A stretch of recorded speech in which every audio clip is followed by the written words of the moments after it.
நீ மனசை விட்டுட்ட மகளே, நீ மனசை விட்டுட்ட மகனே.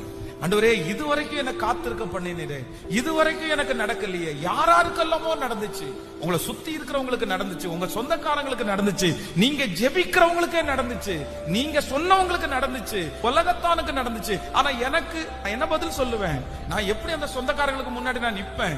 ஆண்டவரே, நான் உங்களுக்காக நின்ன இல்ல, உங்களுக்காக வைராக்கியம் பாராட்டினேன் இல்ல, நான் நம்பினேன் இல்ல, நம்பின எனக்கு இதுவா பரிசு, ஜெபம் பண்ண எனக்கு இதுவா பரிசு, உபவாசம் இருந்த எனக்கு இதுவா பரிசு அப்படின்னு யாரோ ஒருத்தருடைய மனசு நினைக்கலாம். ஆனா கர்த்தர் இன்னைக்கு தெளிவாய் உங்களிடத்துல பேசுகிறார், திரும்ப சொல்லுகிறார், இல்ல, உன் மனசை விட்டுறாத, நீ விசுவாசம் உள்ளவனாய் இரு. மகிமையின் தேவன் வாக்கு கொடுக்கிறார், உன்னுடைய விசுவாசத்தினால் அற்புதங்கள் நடக்க போகிறது. நம்பிக்கையை இழந்திராத, அந்த தடைகள் மாற போகிறது. மகளே, மகனே, அந்த விசுவாசத்தை இழந்திராதீங்க. நீ விசுவாசம் உள்ளவளாயிரு.